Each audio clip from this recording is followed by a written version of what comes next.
अध्यात्म विज्ञान कोई धर्म या संप्रदाय नहीं है, ये स्पिरिचुअल साइंस है जो कुदरत के कानून पर आधारित है। ये विज्ञान पूरे ब्रह्मांड के सभी रहस्यों को उजागर करता है और जीवन के सभी पहलुओं को समझने के लिए एक नई दृष्टि देता है।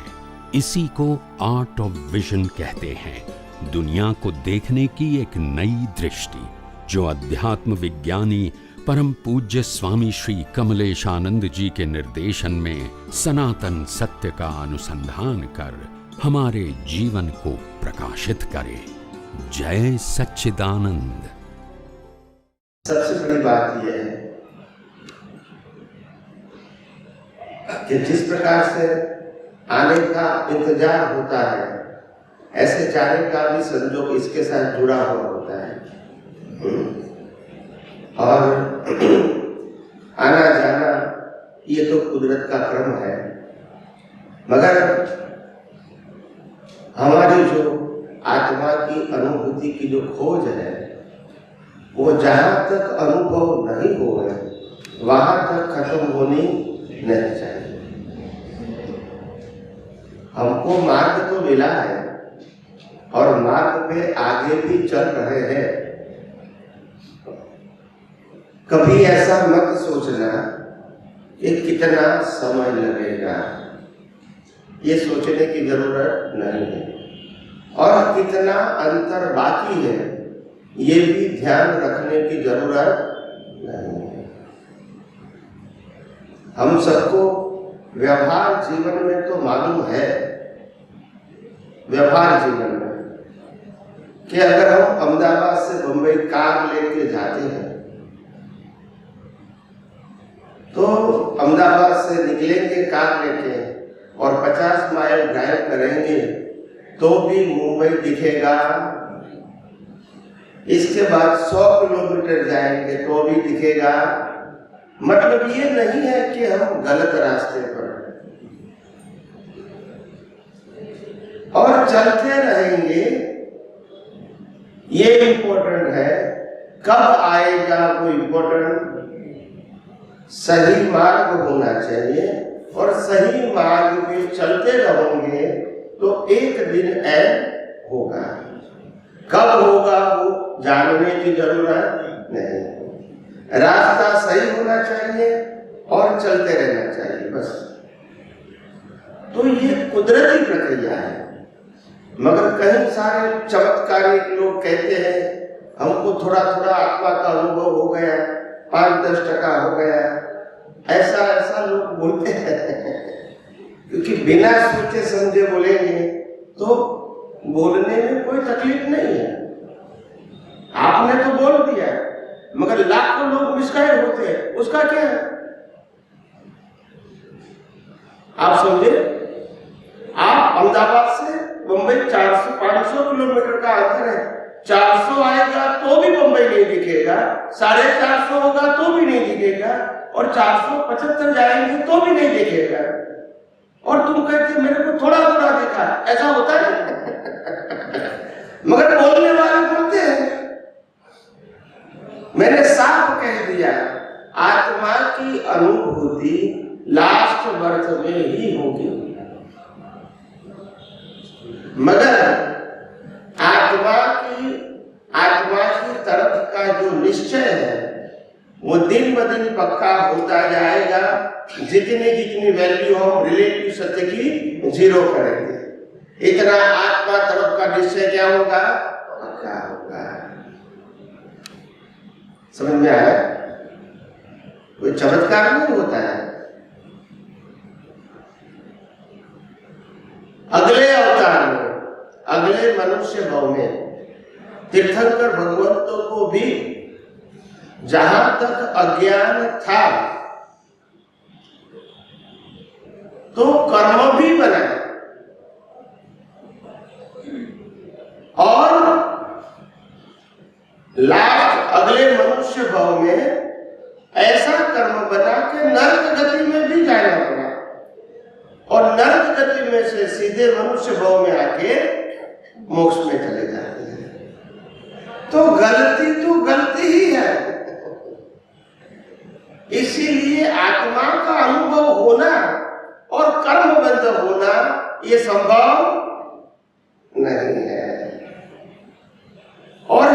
जिसको भी आत्मा का अनुभव होता है वो 100% ही होता है। कभी किसी को अपूर्ण आत्मा का अनुभव अगले अवतार में हुआ ऐसा इतिहास में कभी बना और बनेगा भी नहीं। मगर बेजवाबदार लोग ऐसे स्टेटमेंट करते हैं कि थोड़ा थोड़ा अनुभव होता है। निश्चय पक्का होता है। क्या होता है? देहाध्यास टूटता है, अज्ञान खत्म होता है, रिलेटिव सत्य की वैल्यू 0 होती है। ऐसे ऐसे हम मन वचन काया उनकी अवस्था और पूरे देहाध्यास से अलग रहते हैं और आत्मा के प्रति अपना निश्चय पक्का करते हैं। ये हो सकता है क्योंकि आध्यात्म विज्ञान सिद्धांतों के ऊपर आधारित है, तो कोई भी बात असैद्धांतिक नहीं करेंगे। दुनिया माने या न माने वो मेरा सब्जेक्ट नहीं है। सिद्धांत के बाहर में नहीं बोलूंगा। समझ में आया? ताकि भविष्य में किसी को अगर प्रश्न उठेगा, अगर असैद्धांतिक बात होती है तो फिर उत्तर आप नहीं दे पाओगे। समझ में आया? तो केवल दर्शन ये पहले होता है। केवल दर्शन का मतलब होता है मन वचन काया इनकी अवस्था और 5 ज्ञानेंद्रियों से अनुभव में आती पूरी सृष्टि अगर 100% कुदरत, कुदरती कानून और कुदरती रचना में दिखती है, वही केवल दर्शन है। और केवल दर्शन से ही केवल ज्ञान का बीज होता है। उसके बाद कर्म बंध, उसके बाद लास्ट वर्ष आता है और लास्ट वर्ष में स्वयं केवल ज्ञान होता है। पुरुषार्थ की जरूरत नहीं है क्योंकि अज्ञान है ही नहीं और अज्ञान नहीं है तो पुरुषार्थ करने वाला प्रतिष्ठित आत्मा भी लाए नहीं। और लास्ट वर्ष टोटली जन्म, केवल ज्ञान और निर्वाण सब ऑटो मोड है विदाउट पुरुषार्थ। तो ये बात धीरे धीरे समझ में आएगी। और हम जब समझते हैं कि ये कलयुग के अंदर आत्मा के साथ अपने आप को जोड़ना ये आम जनता के लिए कठिन है क्योंकि उनके पास क्रिया ही पुरुषार्थ है। मन वचन काया से ही पुरुषार्थ होता है ऐसा मानते हैं। वहां तक आत्मा की और प्रगति करना संभव नहीं है। ये विज्ञान से आपको मालूम हुआ कि मन वचन काया और उनकी अवस्था मात्र कुदरती रचना है। मन वचन काया का क्रिएटर, ऑपरेटर, डिस्ट्रॉयर कुदरत है। इसीलिए हम मन वचन काया भी नहीं है, चलाने वाले भी नहीं। तभी सेपरेशन फील होता है। नहीं तो बार बार हमको ये करना पड़ेगा, ये करना पड़ेगा, ये नहीं करेंगे तो आपको ये नुकसान हो जाएगा, ऐसी बात होती ही रहेगी। ये विज्ञान को सुबह से शाम तक प्रैक्टिकल लाइफ में कैसे इसका आसानी से उपयोग कर सके और अनुभव कर सके, इनका सरल, सहज और सुगम रास्ता बता रहा हूं। हम सुबह उठेंगे 4, 5, 6, 7 जो भी टाइम, उठते ही हमको मालूम होना चाहिए कि ये प्रकृति उठ रही है, मैं उठता नहीं, मैं शुद्धात्मा हूं और ये प्रकृति जागी।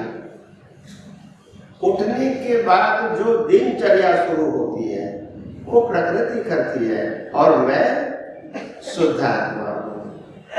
चाय नाश्ता प्रकृति करती है, मैं शुद्ध आत्मा हूं। मंदिर में प्रकृति जाती है, मैं शुद्ध आत्मा हूं।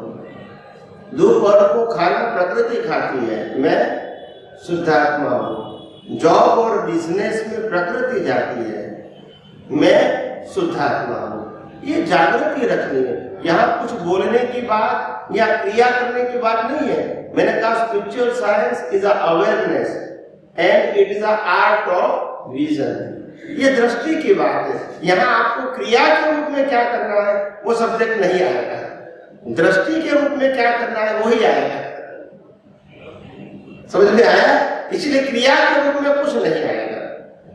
तो फिर शाम को घर पे आते हैं तो घर पे कौन आता है? प्रकृति, और मैं शुद्ध आत्मा हूं। शाम को खाना कौन खाएगा? प्रकृति, मैं शुद्ध आत्मा हूं। रात को सो कौन जाएगा? प्रकृति, यानी मन वचन काया कहो या नामधारी कहो, और मैं शुद्ध आत्मा हूं। और रात को सो कौन जाएगी? प्रकृति, मैं शुद्ध आत्मा। शुद्ध आत्मा कभी सोता नहीं और जागता भी नहीं है, वो तो जागृत ही होता है, क्योंकि वो नॉन फिजिकल है। क्या है? ये सोना, जागना, क्रिया करना वो फिजिकल मैटर है, ये आत्मा की मैटर नहीं है। समझ में आया? तो हर मन वचन काया की अवस्थाओं से अलग रहना और मन वचन काया की अवस्थाओं को कुदरती रचना देखना और खुद को शुद्धात्मा पद में स्थापित करना, यही दो प्रकार का ज्ञान और दर्शन का पुरुषार्थ है। और ये पुरुषार्थ जैसे जैसे करते रहोगे आपको अनुभूति स्वयं होगी। समझ में आया? स्वयं होगी। और जब अनुभूति हो जाती है तो किसी के सर्टिफिकेट की आवश्यकता, क्योंकि अनुभूति अंदर होती है जो सामने वाले को दिखाते नहीं है, उनको नहीं दिखती है। समझ में आया? तो हम भी जब शुरू में अध्यात्म विज्ञान की बात करते थे और हम ये कहते थे, आज भी कहते हैं कि ये मेरा अनुभव प्रमाण है, तो कई सारे लोग प्रश्न करते थे, स्वामी जी आप कहते हैं ये मेरा अनुभव है, हम इसको कैसे माने? मैंने बोला बिन अनुभवी पुरुष ये प्रश्न नहीं कर सकते हैं, बोलते नहीं है। If you are uncertified you are no right to ask me the question. आप ये पूछ सकते हैं कि आप अनुभव में क्या अनुभव करते हैं, ये पूछो तो रास्ता बता दूंगा। आपको अनुभव है कि नहीं उसका प्रमाण कैसे दूंगी? आपके पास है नहीं, आप कैसे मानोगे? हाँ, आपको होगा तब समझ में आएगा। आप समझे ना? इसीलिए हम अध्यात्म विज्ञान में साफ बोलते हैं, जो व्यक्ति को अनुभव हो चुका है या अनुभव कर रहे हैं, इनको किसी के सर्टिफिकेट की आवश्यकता, दुनिया माने या न माने वो हमारा सब्जेक्ट नहीं है, क्योंकि उसको आंखों से दिखेगा नहीं। आप समझे? ये अंदर की बात है, बाहर की बात बाहर दिखने वाला नहीं है। तो इसीलिए इतना सटीक साइंस निकला है कि कोई जगह कंफ्यूजन रखा ही नहीं हमने, कोई जगह कंफ्यूजन नहीं। जैसे जैसे लोगों के मन में प्रश्न आए वैसा वैसा उत्तर भी निकला, और उत्तर भी इतना शॉर्ट एंड स्वीट निकला ताकि उनको ज्यादा दिमाग लगाने की जरूरत नहीं। तब तो शास्त्र वाले इतनी गोल गोल गोल बातें करते रहेंगे, फिर कहेंगे नहीं समझ में आता है, कोई बात नहीं आगे समझ में आ जाएगा। वहां तक तो ऊपर जाने का टाइम हो जाता है, बोलते नहीं है। हाँ, प्रश्न कीजिए प्लीज। जय सच्चिदानंद स्वामी जी। स्वामी जी आपने बताया प्रकृति मतलब मन वचन काया ये कुदरती रचना है, तो स्वामी जी इसको और थोड़ी सी डिटेलिंग हो जाएगी कैसे ये कुदरती रचना है, और मैं ये क्यों नहीं, ये थोड़ी फिर डिटेलिंग इस पे आ जाए तो इससे भिन्न रहने में हमको सुविधा रहता पड़ता है और विश्वास हो जाएगा कि हाँ मैं ये शरीर नहीं हूँ। मैंने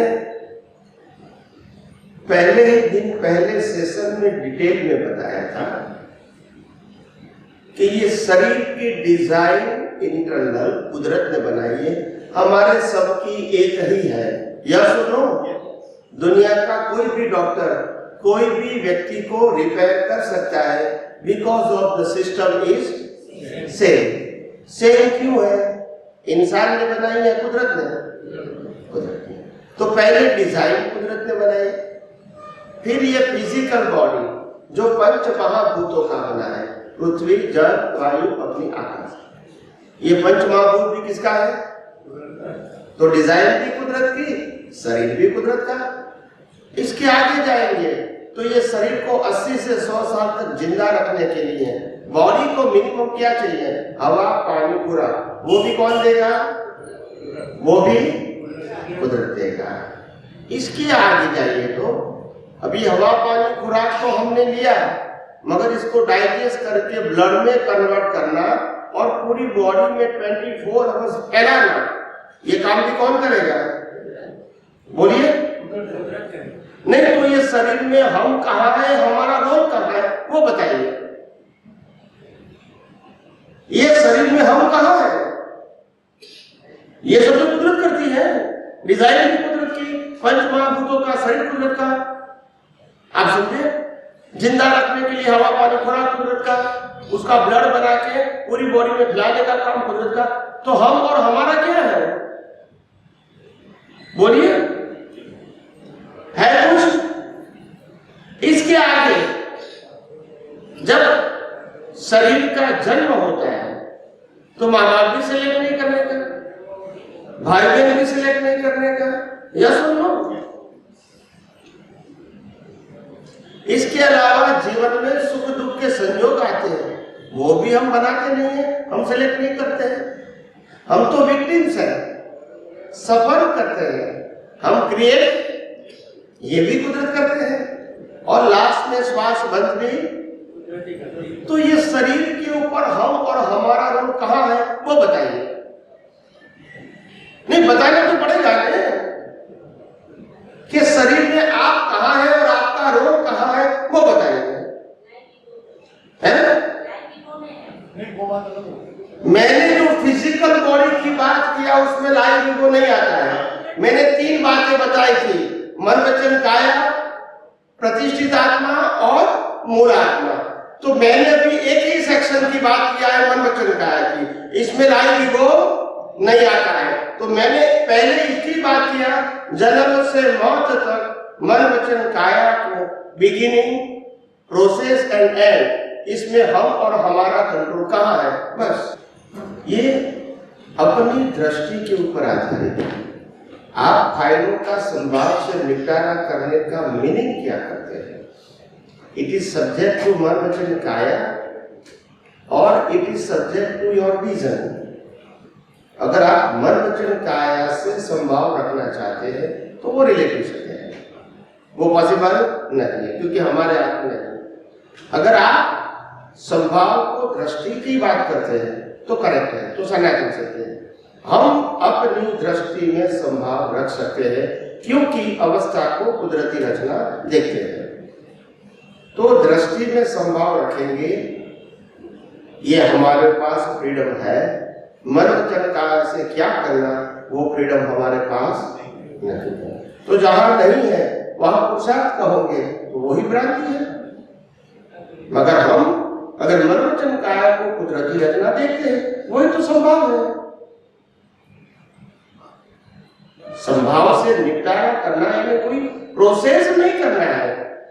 हमारा और सामने वाले दोनों व्यक्ति को कुदरती रचना देखो, वही तो संभव है।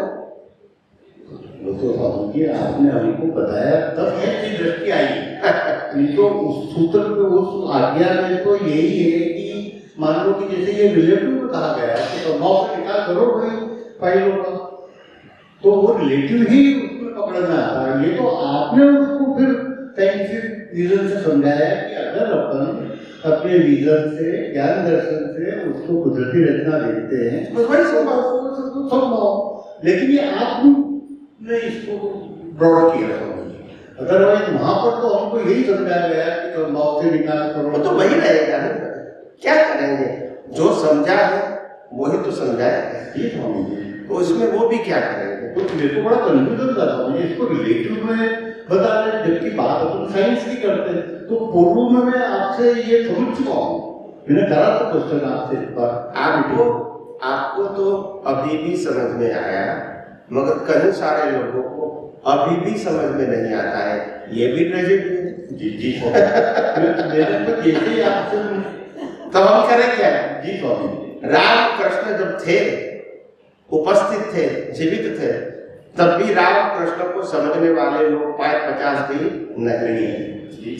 इसीलिए ज्ञानी को समझना वो आंखों की बात नहीं है। जी स्वामी, बिना नयन पावे नहीं, बिना नयन की बात, ये आंखों की बात नहीं है। जी स्वामी, ये अंदर के दृष्टि की बात है। तो जैसे जैसे अंतर्मुखी होंगे और अंदर शुद्धात्मा में रह के सभी अवस्था को दर्शन के रूप में कुदरती रचना देखेंगे, तभी समझ में आएगा विज्ञान क्या है। जी स्वामी, जब तक मनुष्य काया को पुरुषार्थ के रूप में देखेंगे, तब तक तो ये विज्ञान समझ में नहीं आएगा। यही तो अज्ञान है कि ये जो मन वचन में आया है, इससे पुरुषार्थ हो सकता है। इसी अज्ञान को तो निकालना है, और इसी को अगर पुरुषार्थ करेंगे तो फिर तो व्यवहार में तो ये रहेगा, व्यवहार में ये रहेगा। क्या करेंगे, हम कुछ नहीं कर सकते। हमारा काम, रामकृष्ण भी कुछ नहीं कर सकते तो क्या करेंगे। जिसको समझना है इसको समझा सकते हैं, जिसको नहीं समझना है इसको हम कुछ नहीं कर सकते। रामकृष्ण भी नहीं कर सकते हैं। और ज्ञानी पुरुष दादा भगवान ने भी खुद बताया कि लास्ट ईयर ऑफ दादा भगवान 1986 में उन्होंने खुद ने ही बताया कि मेरे बाल की टोच जितना भी साइंस बाहर नहीं निकला है। ये उन्होंने खुद ने बोल दिया। जी बोला। तो हमको और कुछ ज्यादा बोलने की जरूरत नहीं है। अभी आपको समझ लेना है। जो व्यक्ति ये कहता है कि हम यही बात को प्रोजेक्ट करते हैं, तो इट इज इक्वल है, इसमें बाल की टोच जितना साइंस नहीं है, वो प्रूव करते हैं, बोलते नहीं है। बिल्कुल, हमको प्रूव नहीं करते, दादा भगवान को प्रूव करते हैं। वो खुद ही प्रूव करते हैं। समझ में आया। और इसीलिए वो गलत है ऐसा नहीं कहूँगा, रिलेटिव सत्य। विज्ञान में गलत शब्द नहीं होता है, या तो रिलेटिव सत्य या सनातन सत्य, दो ही ऑप्शन है। तीसरा ऑप्शन क्योंकि रिलेटिव सत्य को उसका व्यू पॉइंट है, उसको कहेंगे गलत। जो अपनी अपनी मान्यता वो रिलेटिव सत्य, इसको गलत नहीं कहना। मगर वो सनातन सत्य या कुदरती कानून के ऊपर आधारित नहीं है।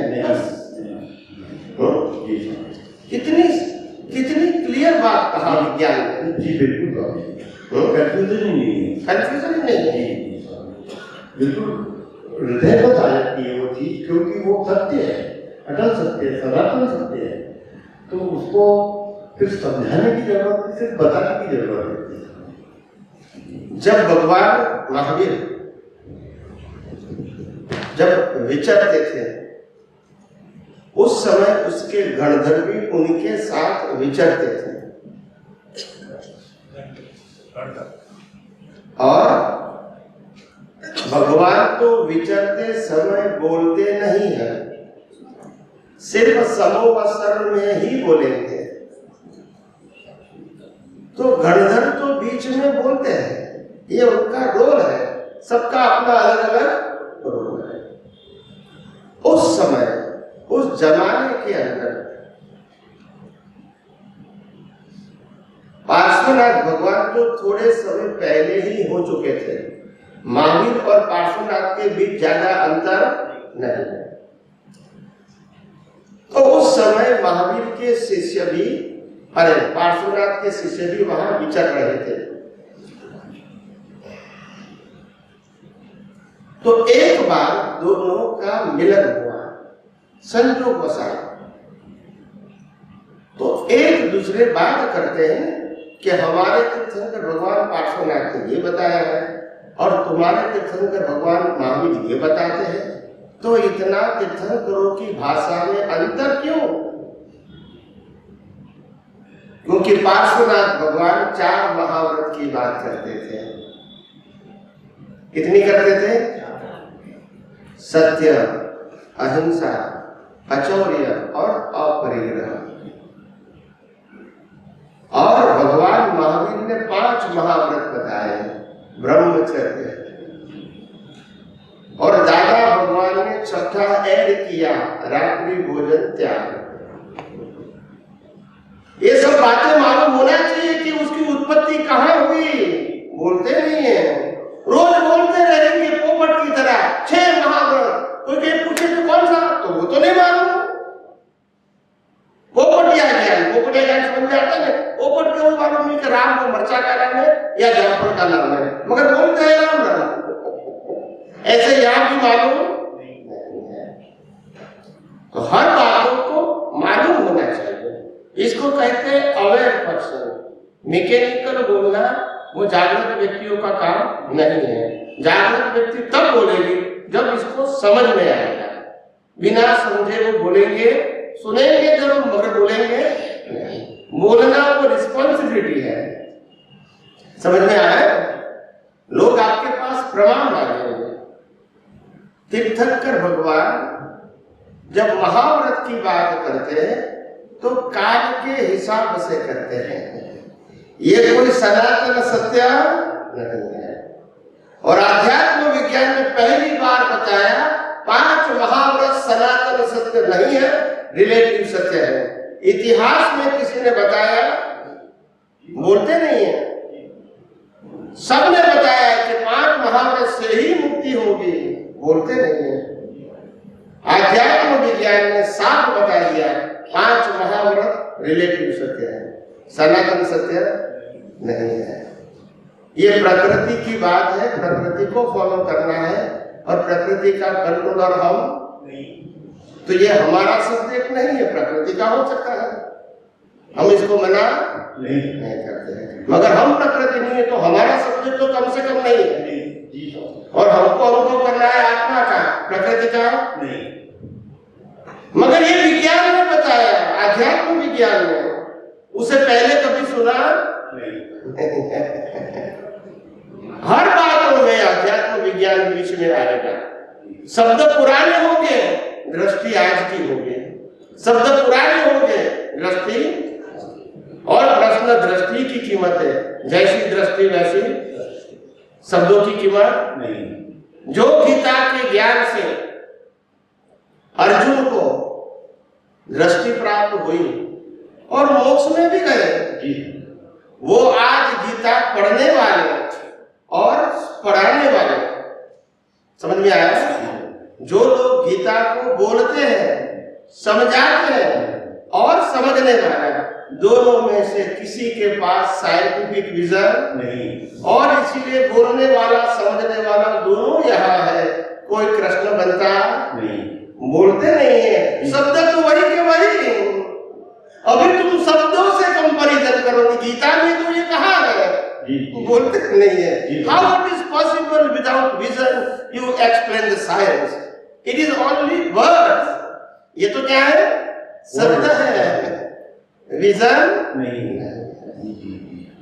विजन में मगर बल भी नहीं आया क्योंकि कृष्ण भगवान के पास विजन था और अर्जुन भी समर्थ थे। यहाँ तो बताने वाला भी समर्थ नहीं है, सुनने वाला भी समर्थ नहीं है, मगर दोनों का चलता है।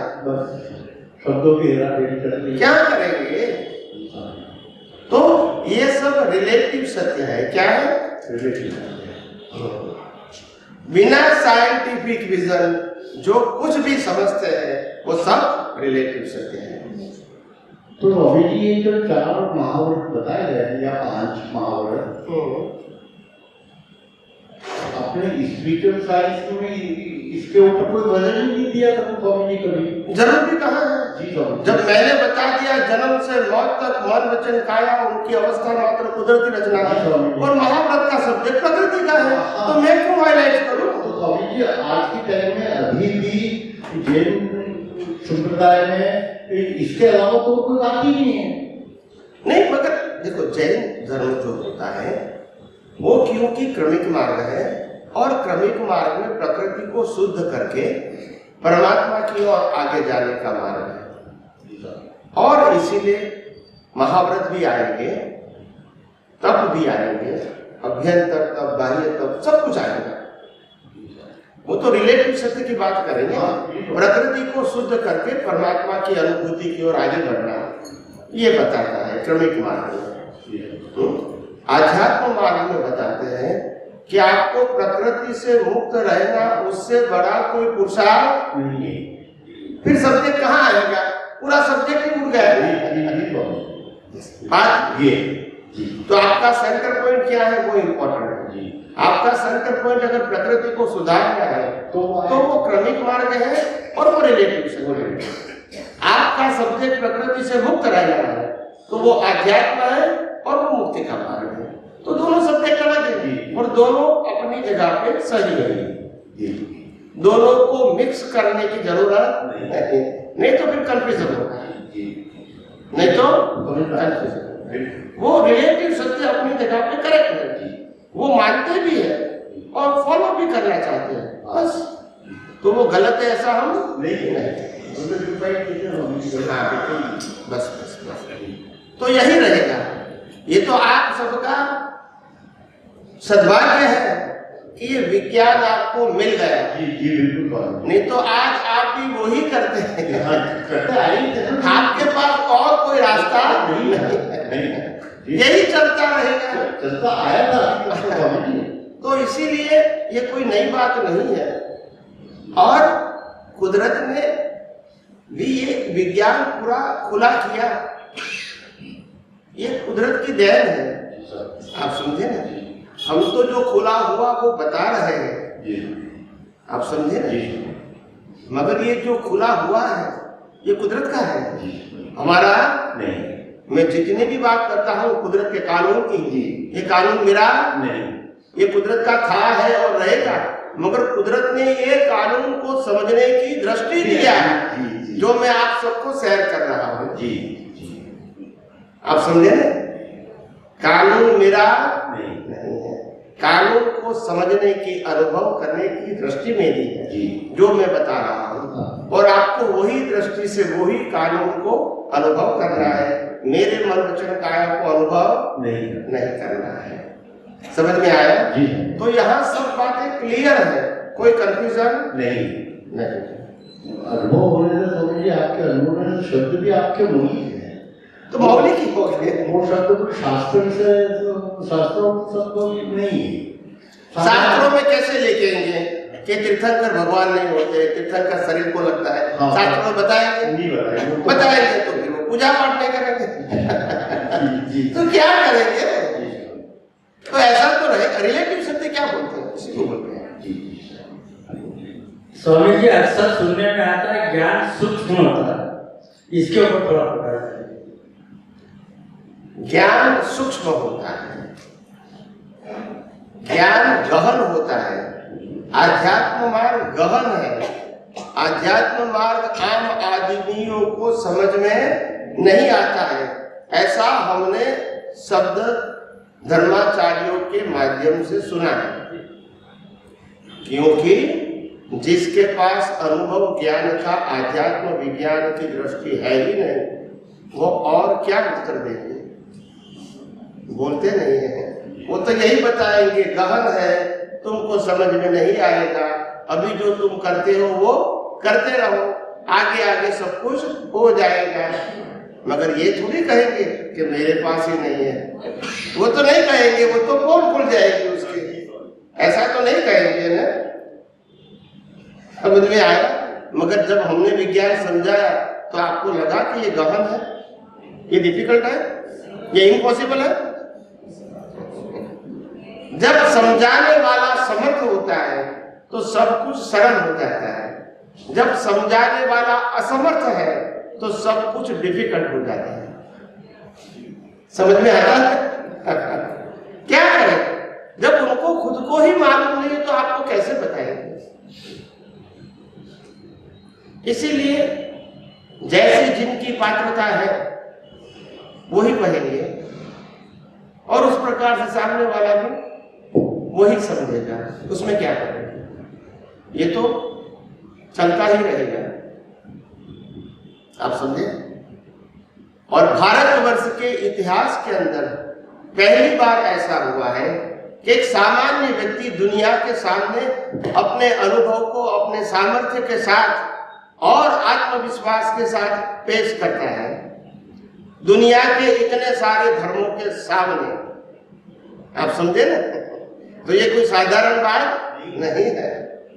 दुनिया की परंपरागत बात करना वो तो कोई भी कर सकते हैं, मगर दुनिया के सभी धर्मों से विमुख और दुनिया के सभी धर्मों को फॉर्मेट बताने वाला उनका विजन कैसा होगा? आप समझो, ये शब्द नहीं है, ये अनुभूति है। अनुभूति से शब्द निकलते हैं, शब्दों से अनुभूति नहीं होती है। आप समझे? दुनिया के सभी धर्मों को फॉर्मेट बताना ये कोई साधारण बात है? The person they go beyond the religion, वो ही बता सकते हैं। जो एक दूसरे धर्मों की बात करते हैं वो फॉर्मेट शब्द नहीं बता सकते, क्योंकि वो तो फॉर्मेट में ही तो है।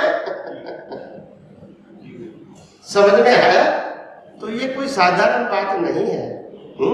और ऐसा साधारण व्यक्ति कि जिसके पास न खुद का घर है, न ऑफिस है, न मैनेजर है, न कारकुन है, न पटावाला है, न शिष्य है, बोलते नहीं, फिर भी दुनिया चलती है। समझ में आया? हाँ। तो हालांकि ज्ञानी पुरुष दादा भगवान भी ऐसे ही थे। वो बड़ौदा के अंदर, गुजरात के बड़ौदा के अंदर मामा की पोल के अंदर उनका किराए का मकान था। लास्ट मोमेंट तक 30 रुपये का किराए का मकान में वो लास्ट मोमेंट तक रहे। और सिंपल उनकी लाइफस्टाइल भी क्या थी?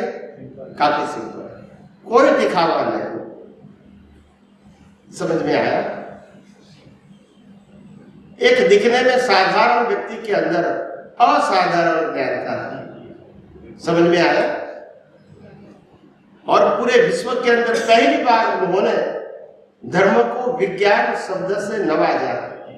पहली बार नए नए धर्म तो खुले, किसी ने विज्ञान शब्द का प्रयोग नहीं किया है। दादा भगवान ने कहा अक्रम विज्ञान।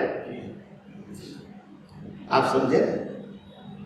तो ये उनकी सबसे बड़ी सिद्धि थी। और दूसरी बात, उन्होंने ही प्रतिष्ठित आत्मा की बात विश्व में पहली बार किया है। उससे पहले किसी ने प्रतिष्ठित आत्मा की बात नहीं की थी। दो ही बात करते थे, शरीर और आत्मा, शरीर और आत्मा, तो यही बात थी। बीच में जो प्रतिष्ठित आत्मा पुरुषार्थ करने वाला है वो तो कहीं था ही। ये उनकी देन है, ये उनका संशोधन है, उनका अनुभव है। आप समझे? बहुत बड़ी बात कर दी। ये तो आम लोगों को समझ में नहीं आता है, वो एक अलग बात है, क्योंकि उनका लेवल ऑफ अंडरस्टैंडिंग नहीं है। तो क्या करेंगे? दादा भगवान ने खुद ने भी कहा कि क्या करूं, ये सब माइनस वाले मेरे को मिले, कैसे मिले? तो मैं क्या करूं? अभी 100 में से माइनस 2-3 मार्क वाले को कितना समझा? फिर कविराज को बोलना पड़ा कि पाड़ा को वेद पढ़ाया। पाड़ा समझते हैं ना? बोलते नहीं है।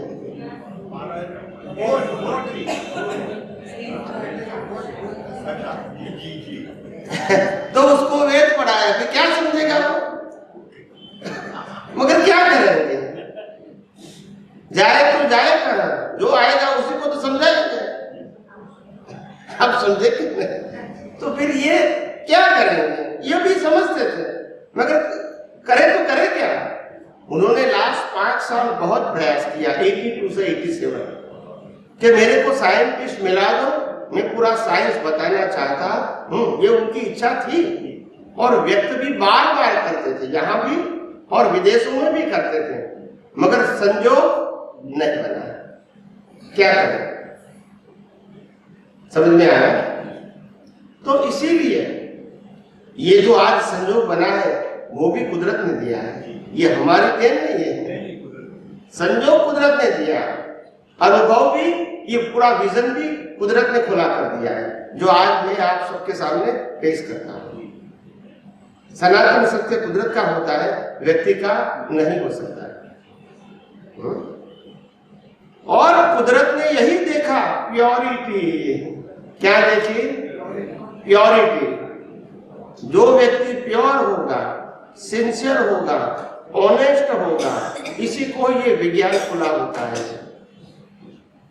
जो स्वार्थी होता है, क्या होता है? अपने स्वार्थ के लिए यूज करेगा, तो फिर विज्ञान खुला नहीं होगा। विज्ञान इसी को खुला होता है जो दुनिया को कुछ देना चाहते हैं। विज्ञान इसी को खुला नहीं होता है जो दुनिया से कुछ लेना चाहते हैं। लेना ही लाचारी और मजबूरी है। क्या है? हाँ, समझ में आया? देने वाले को कुदरत सब कुछ सहाय करता है, क्योंकि बांटना है, और कुदरत भी यही करती है।